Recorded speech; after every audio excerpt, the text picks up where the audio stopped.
गंगा जी यहाँ बिहार से बहते हुए ही बंगाल तक पहुंचती है। एक एक घुसपैठिए को चुन चुन कर बाहर निकालेंगे।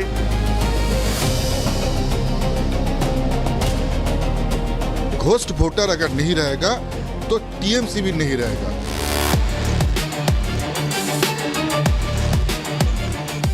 ममता बनर्जी नॉन कोऑपरेशन कर रहा है। और अब एसआईआर शुरू होने के बाद जो है हर कोई अपना बोरिया बिस्तरा बांधकर बांग्लादेश की ओर वापस जा रहे हैं। इंडी गठबंधन ने मोदी के खिलाफ पिछले 6 महीने में पूरी ताकत लगा डाली, सारा माहौल बना लिया, लेकिन नरेंद्र मोदी ने एक ही झटके में ऐसा धमाका किया कि इंडी गठबंधन की धज्जियां उड़ने लगी।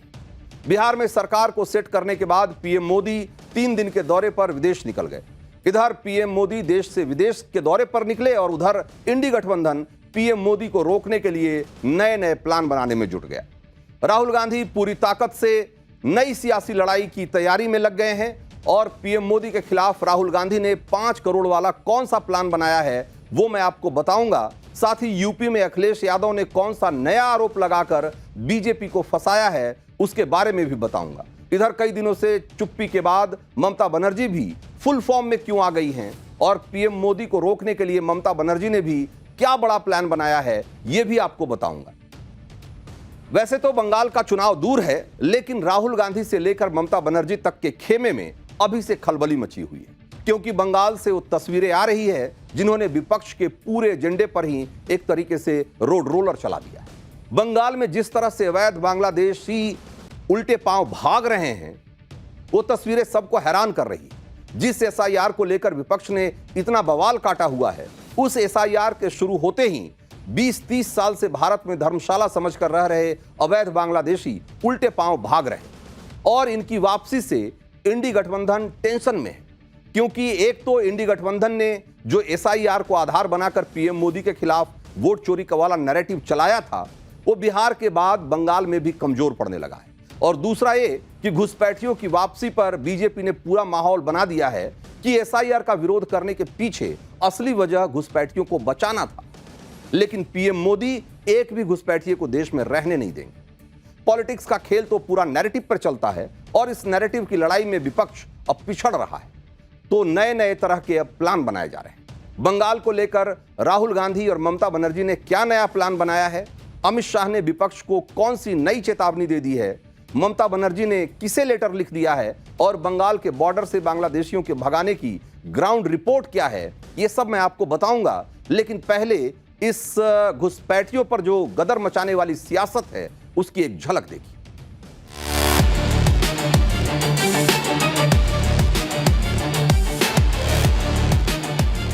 गंगा जी यहाँ बिहार से बहते हुए ही बंगाल तक पहुंचती है।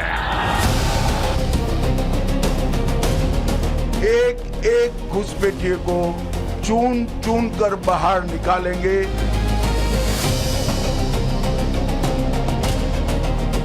घोस्ट वोटर अगर नहीं रहेगा तो टीएमसी भी नहीं रहेगा।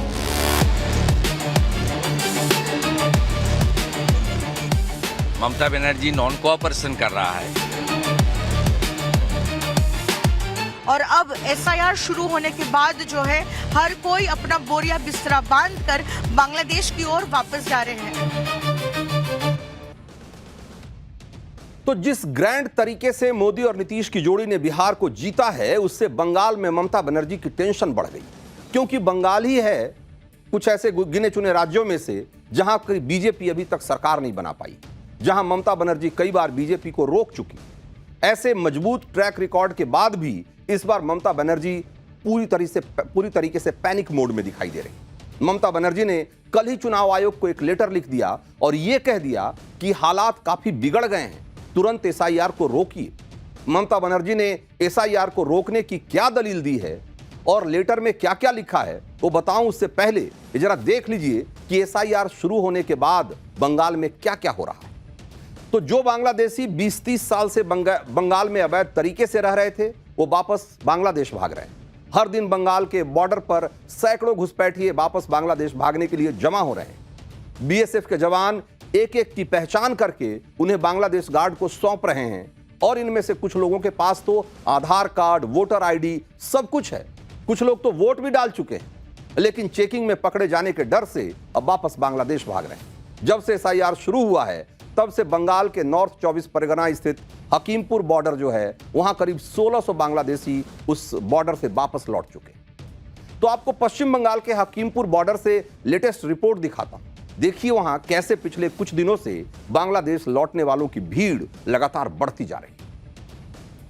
पश्चिम बंगाल के उत्तर 24 परगना के स्वरूप नगर में हमारी मौजूदगी है फिलहाल, और हम पहुंचे हैं हकीमपुर चेक पोस्ट पर। भारत बांग्लादेश की अंतर्राष्ट्रीय सीमा इसी इलाके में है और हम आपको दिखा रहे हैं किस तरह से ये तमाम लोग जो आप हमारे पीछे देख रहे हैं ये वो बांग्लादेशी नागरिक है जो पश्चिम बंगाल के अलग अलग हिस्सों में अवैध तरीके से रह रहे थे। ये सारे लोग अनडॉक्यूमेंटेड है क्योंकि बिना किसी भी वैलिड दस्तावेज के भारत में प्रवेश किया था, कई सालों से रह रहे थे और काम भी कर रहे थे। और अब एसआईआर शुरू होने के बाद जो है हर कोई अपना बोरिया बिस्तरा बांधकर बांग्लादेश की ओर वापस जा रहे हैं। आप देख सकते हैं किस तरह से बच्चे, पुरुष, महिलाएं, बुजुर्ग, हर कोई जो इतने सालों से पश्चिम बंगाल के अलग अलग हिस्सों में अवैध तरीके से रह रहा था वो अब एसआईआर के डर से किस तरह से अपने देश को वापस जा रहे हैं। और हमारे पीछे ही आप देख रहे हैं बीएसएफ पोस्ट। पिछले 4 दिनों में हमने देखा है किस तरह से बैच वाइज हर दिन जो है करीब 100 से 150 लोगों को उनका बायोमेट्रिक रिकॉर्ड करके और उनके कोई क्रिमिनल एंटीसीडेंट्स है कि नहीं ये चेक करने के बाद जो है उस तरफ भेजा जा रहा है जहां पर बॉर्डर गार्ड्स बांग्लादेश को हैंडओवर किया जा रहा है। तो उत्तर 24 परगना जिले का हकीमपुर बॉर्डर पश्चिम बंगाल का वही बॉर्डर है जहां से बांग्लादेशियों की सबसे ज्यादा घुसपैठ भारत में होती रही है। बाकी कई बॉर्डर इलाके ऐसे भी हैं जो जहां से 4 नवंबर के बाद बांग्लादेशियों के भागने की तस्वीरें आ रही हैं। लेकिन हकीमपुर बॉर्डर एक तरीके से प्रतीक बन गया है कि कैसे पश्चिम बंगाल बांग्लादेशी घुसपैठियों से भरा पड़ा है। ऐसे गंभीर सवालों के बीच ममता बनर्जी एसआईआर पर अलग दलील दे रही। उन्होंने बंगाल में एसआईआर रोकने के लिए दूसरी चिट्ठी चुनाव आयोग को भेजी है और जिसमें उन्होंने क्या लिखा है जरा देखिए। उन्होंने लिखा कि एसआईआर को जिस तरह अधिकारियों और आम लोगों पर थोपा जा रहा है ये न सिर्फ अव्यवस्थित है बल्कि खतरनाक भी है। जिस काम को करने में 3-3 साल लग जाते हैं उसको 2 महीने में करवाया जा रहा है। इसके लिए बीएलओ पर दबाव बनाया जा रहा है, धमकाया जा रहा है और इतना धमकाया जा रहा है कि वो रोजमर्रा का अपना काम भी नहीं कर पा रहे। अभी खेती का सीजन होने के कारण किसान मजदूरों के लिए एसआईआर की प्रक्रिया में हिस्सा लेना मुश्किल है और प्रशिक्षण की कमी, सर्वर की गड़बड़ियां और बार-बार डेटा मैच नहीं होने से बीएलओ को लगातार दिक्कतें आ रही। 4 दिसंबर तक सही डेटा अपलोड करना बिल्कुल नामुमकिन है और इससे सही वोटर का नाम सूची से कट सकता है। एसआईआर के तनाव के कारण बीएलओ की मौत हो रही है, उनके सुसाइड के मामले भी सामने आ रहे हैं। ये सब कुछ ममता बनर्जी ने जो चुनाव आयोग को चिट्ठी लिखी है उसमें उन्होंने लिखा है। इधर ममता बनर्जी कह रही है कि एसआईआर को तुरंत ब्रेक लगाओ और यह बहुत खतरनाक है, और उधर गृह मंत्री अमित शाह ने पलटवार करते हुए याद दिलाया कि बिहार में भी एसआईआर के खिलाफ विपक्ष ने यही गलती की थी और जनता ने साथ नहीं दिया था। सुनिए एक बार अमित शाह। दुर्भाग्य की बात है कुछ राजनीतिक दल एक घुसपैठिया हटाओ का जो अभियान है इसको निर्बल करने में लगे हैं और वो राजनीतिक दल चुनाव आयोग द्वारा जो एसआईआर की प्रक्रिया चल रही है, मतदाता सूची का शुद्धिकरण जो चल रहा है इसका खिलाफत कर रहे हैं। मैं आज इस हीरक जयंती समारोह में बहुत स्पष्ट करना चाहता हूं कि हम इस देश में से एक एक घुसपैठिए को चुन चुन कर बाहर निकालेंगे, ये हमारा प्रण है। मैं आगाह भी करना चाहता हूं उन राजनीतिक दलों को जो घुसपैठियों के संरक्षण में लगे हैं। बिहार के चुनाव देश की जनता का मैंडेट है और वो मैंडेट घुसपैठियों की उपस्थिति के खिलाफ। जो दल घुसपैठियों को सुरक्षित करने के लिए, मतदाता सूची में सुरक्षित करने के लिए काम कर रहे हैं, उनको ज्ञात होना चाहिए कि देश की जनता कभी ऐसे इरादों का समर्थन नहीं करेगी। तो इस बार पलटवार से स्पष्ट है कि बंगाल में इस वक्त एसआईआर और घुसपैठिए के मुद्दे पर बीजेपी और टीएमसी बिल्कुल आमने सामने है। टीएमसी कह रही है कि एसआईआर से बीएलओ प्रेशर में आकर जान दे रहे हैं, एसआईआर को रोको, और वहीं बीजेपी कह रही है कि बीएलओ पर कोई वर्क प्रेशर नहीं है बल्कि टीएमसी का प्रेशर है। टीएमसी का तर्क है कि एसआईआर जल्दबाजी में किया जा रहा है, इसे जेन्युइन वोटर के नाम इससे कट सकते हैं, जबकि बीजेपी कह रही है कि एसआईआर की वजह से घुसपैठिए वोटर लिस्ट से बाहर हो रहे हैं, इसलिए ममता बनर्जी इसका विरोध कर रही है।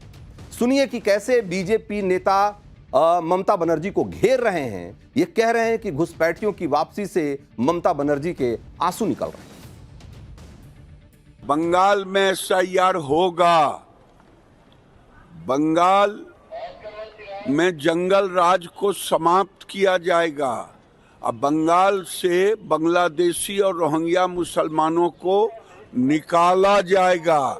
ममता दीदी अब बचा नहीं पाएंगी बंगाल को, बांग्लादेश नहीं हम बनने दे। हर भारतीय को बड़ा गर्व हुआ जब अभी 2 दिन पहले सभी चैनल दिखा रहे थे, हजारों की संख्या में जो घुसपैठिए थे वो वापस अपने देश जा रहे थे, लेकिन एक आंख नम थी, एक आंख ऐसी भी थी जिसमें आंसू थे, एक दिल भर आया भारतीयों के लिए नहीं, घुसपैठियों के लिए।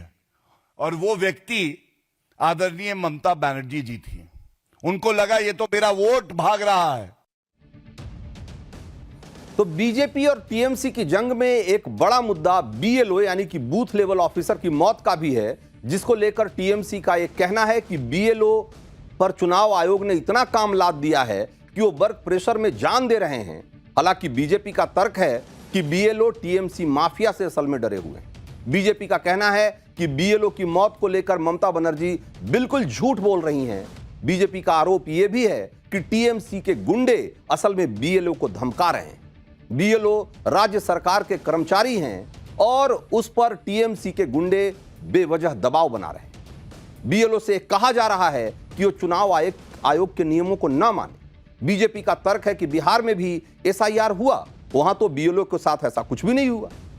सुनिए बीजेपी के नेता क्या कह रहे हैं इस पर। लेकिन जिस तरह से ममता बनर्जी और तृणमूल कांग्रेस इसको साबोटेज करने का प्रयास कर रहा है, बीएलओ का ऊपर प्रेशराइज कर रहा है कि गलत तरीके से जो लोगों का नाम नहीं रहना चाहिए वोटर लिस्ट पे, उन लोगों का नाम रखने के लिए प्रेशराइज कर रहा है बीएलओ को, और जिस कारण से बीएलओ दूसरा रास्ता चुन रहा है। इसके लिए किसी को अगर जिम्मेदार ठहराया जाए तो वो ममता बनर्जी और ममता बनर्जी की पार्टी तृणमूल कांग्रेस है। ये जो है घोस्ट वोटर अगर नहीं रहेगा तो टीएमसी भी नहीं रहेगा। तो ममता बनर्जी प्रेशर बना रही हैं, एसआईआर पर सवाल उठा रही है, लेकिन चुनाव आयोग ने भी मैसेज दे दिया है कि वो किसी दबाव में नहीं आने वाला। चुनाव आयोग ने बंगाल में 7 बीएलओ को सस्पेंड कर दिया है। इन्यूमरेशन फॉर्म को सही तरीके से अपलोड नहीं करने की वजह से ये एक्शन लिया गया है। साथ ही चुनाव आयोग ने यह स्पष्टीकरण भी दिया है कि ये जो ममता बनर्जी कह रही हैं कि बहुत प्रेशर है बीएलओ पे, इस तरह की कोई बात नहीं है। उन्होंने कहा कि अगर एवरेज देखा जाए औसत, तो एक बीएलओ को 1 महीने में यानी कि 30 दिन में उसको एवरेज 913 वोटर का इन्यूमरेशन फॉर्म भरना है, और उस हिसाब से अगर आप देखेंगे तो रोज का उसको 30 वोटर का सिर्फ वेरिफिकेशन करना है, यानी कि देखा जाए एक एवरेज तो 8 से 9 घर जाना है उसको। तो भाई अगर आप रोज अगर 8-9 घर जा रहे हैं, 30 वोटर का वेरिफिकेशन आपको करना पड़ रहा है रोज, तो ये कौन सी बड़ी बात है? ये क्यों अपने आप में इतना बड़ा वर्क प्रेशर है कि जिसके लिए कोई सुसाइड कर लेगा? ये सवाल जो ममता बनर्जी उठा रही हैं उसको लेकर चुनाव आयोग का ये स्पष्टीकरण है। और इस बीच ममता बनर्जी की तरह बीजेपी भी चुनाव आयोग के पास पहुंच गई है, और बीजेपी ने आरोप यह लगाया है कि ममता बनर्जी एसआईआर को रोकने के लिए तरह तरह के बाधा खड़ा कर रही हैं। राज्य की मशीनरी उनकी सहयोग नहीं कर रही है। बंगाल में बीजेपी के वरिष्ठ नेता ने चुनाव आयोग के अधिकारियों से मुलाकात करके अपनी आपत्ति दर्ज करवाई। शुवेंदु अधिकारी ने मुख्य चुनाव आयुक्त ज्ञानेश कुमार को लेटर भी लिखा है, और उन्होंने लिखा कि बंगाल में जो नेता विपक्ष शुवेंदु अधिकारी है, उन्होंने कहा कि साल 2003 में बंगाल में एसआईआर हुआ था, और साल 2004 के लोकसभा चुनाव में ममता बनर्जी की पार्टी जीती थी। तो क्या अब ममता बनर्जी अपनी ही जीत पर सवाल उठाएंगी? इसी तरीके से शुभेंदु अधिकारी ने यह भी कहा कि बंगाल में 13,25,000 संदिग्ध नाम हैं जिनकी लिस्ट वो चुनाव आयोग को सौंप चुके हैं। सुनिए बंगाल में बीजेपी के बड़े नेता शुभेंदु अधिकारी ममता बनर्जी पर क्या आरोप लगा रहे हैं। जिस तरीके से ममता बनर्जी नॉन कोऑपरेशन कर रहा है, बीएलओ का रेम्यूनरेशन का फाइल फाइनेंस में पेंडिंग है, उसका बाद आपका डाटा एंट्री ऑपरेटर प्रोवाइड नहीं किया है, और पश्चिम बंगाल में थर्ड पार्टी जो सरकार का लोग नहीं है वो भी डाटा एंट्री कर रहा है, खास करके वेबल्स जो बीएसके का एम्प्लॉय है, टीएमसी का सब कैडर है। ये सब धांधली बंद होना चाहिए।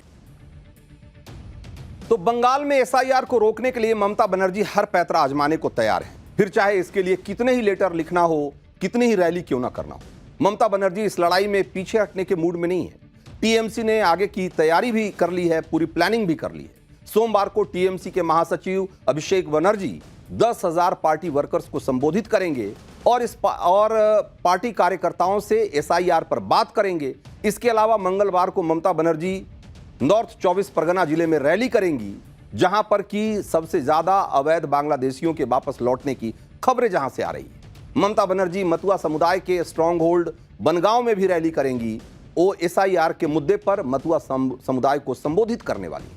मतुआ समुदाय की बंगाल की पॉलिटिक्स में बहुत अहमियत है और यह माना जाता है कि बंगाल की करीब 11 लोकसभा सीटें ऐसी हैं जहां मतुआ समुदाय के लोग निर्णायक होते हैं, उनका वोट बहुत मायने रखता है। एसआईआर सिर्फ बंगाल ही नहीं बल्कि देश के 12 और राज्यों में हो रहा है, इसमें यूपी भी शामिल। यूपी में अखिलेश यादव भी एसआईआर पर सवाल उठा रहे हैं। अखिलेश यादव को एसआईआर की टाइमिंग से दिक्कत है। अखिलेश यादव कह रहे हैं कि ये वक्त कम है और इसके लिए और वक्त मिलना चाहिए था। एक बार अखिलेश यादव को सुनिए जरा। एसआईआर में समय मिलना चाहिए। और देखिए कितनी सूझबूझ वाली बीजेपी पार्टी है जो चुनाव उसे मिली हुई है कि जिस समय सबसे ज्यादा शादियां हैं, सबसे ज्यादा लोग व्यस्त हैं शादियों में, तब एसआईआर यूपी में चल रही है। और जब शादियां होती हैं तो लोगों को अपना काम भी होता है, शादियों में शामिल भी होना है। तो हमारी मांग यही रहेगी कि जब एसआईआर करा ही रहे हैं और हमारा कोई विरोध नहीं उसमें, लेकिन समय तो बढ़ना चाहिए। For more of such videos, do like, share and subscribe to ET Now Swadesh.